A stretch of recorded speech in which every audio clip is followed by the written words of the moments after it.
ஹர ஹர சங்கர ஜய ஜய சங்கர ஹர ஹர சங்கர ஜய ஜய. தலையெழுத்தையே யாராவது மாற்ற முடியுமா என்றால் நிச்சயம் முடியும்.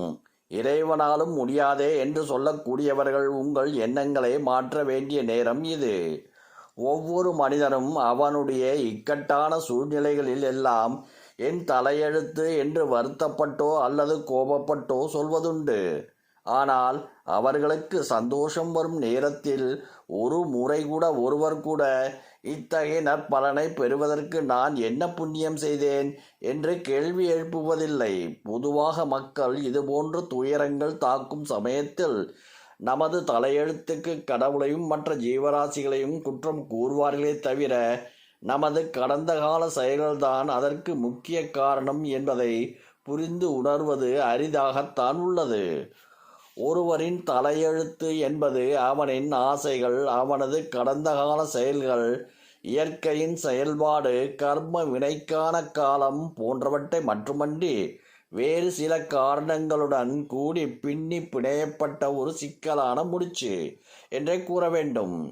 இந்த காரணங்களின் விளைவுகளை கூட்டி கழித்து பிறகே அவரவர் அனுபவிக்க வேண்டிய ஒட்டுமொத்த பலன்களை தலையெழுத்து என அறியப்படுகிறது. இந்த தலையெழுத்தை யாராவது மாற்ற முடியுமா என்றால் நிச்சயம் முடியும். இறைவனாலும் முடியாதே என்று சொல்லக்கூடியவர்கள் உங்கள் எண்ணங்களை மாற்ற வேண்டிய நேரம் இது. தஞ்சாவூர் மாவட்டம் கும்பகோணத்திற்கு அருகே திரிபுவனம் என்ற கிராமத்தில் அமைந்திருக்கிறது கம்பகரேஸ்வரர் என்று அழைக்கப்படும் சரபேஸ்வரர் கோவில். இந்த சரபேஸ்வரர் தான் உங்கள் தலையெழுத்தை ஒட்டு மொத்தமாக மாற்றி உங்களுடைய சிக்கலில் இருந்து விடுவித்து அருள் புரிகின்றார். இங்கு பிரசித்தி பெற்ற பல கோவில்கள் இருக்க பக்தர்களின் அதிக நம்பிக்கையை கொண்ட கோவிலாக உள்ளது சரபேஸ்வரர் கோவில். மனிதன் இந்த கலியுகத்தில் தனக்கு ஏற்படும் துன்பங்களையெல்லாம் போக்கிக் கொள்ளவும் தனக்கு நேரும் அனைத்து ஆபத்துகளிலிருந்து தப்பித்து கொள்ளவும் சரணடைய வேண்டிய தெய்வம் சரபேஸ்வரரே. இந்த சரபேஸ்வரர் உருவமான காரணம் உண்டு. நாராயணன் இரண்யகசுவை வதம் செய்வதற்காக நரசிம்ம அவதாரம் எடுத்து வதம் செய்தார்.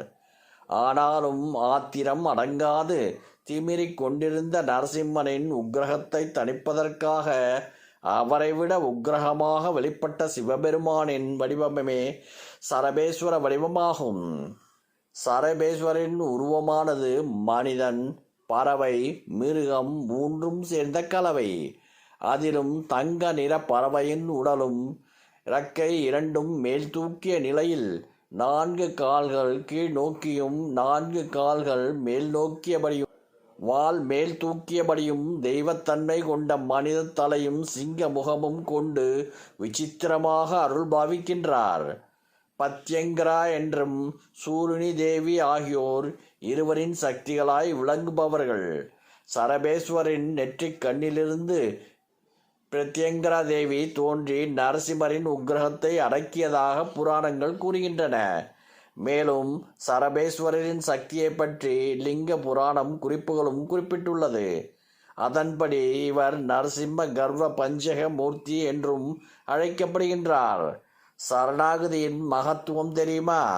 அக்னி தெய்வமாகவும் சரபேஸ்வரரை வணங்குகின்றோம்.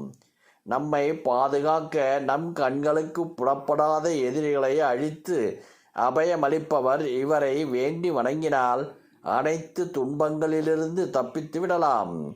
இவரை வழிபட்டால் பில்லி, ஏவல், சூன்யம் போன்ற தாக்கத்திலிருந்து முழுமையாக விடுபடலாம். தீரா நோயால் பாதிப்புக்குள்ளானாலும் அதிலிருந்து விடுபடலாம். இவரை ஞாயிற்றுக்கிழமைகளில் வரும் ராகு காலமான மாலை 4:30 மணி முதல் 6 மணி வரை உள்ள நேரத்தில் வழிபடுவது சிறப்பு. இந்த காலத்தில் நமது கண்களுக்கு தெரிந்த மற்றும் தெரியாத எதிரிகள் என்று ஏராளமானது இருக்கின்றது. அவற்றை அழிக்க இவரை வழிபடலாம். விதியையும் மாற்றுவார். சரபேஸ்வரர் வழிபடும் முறை இதுதான்.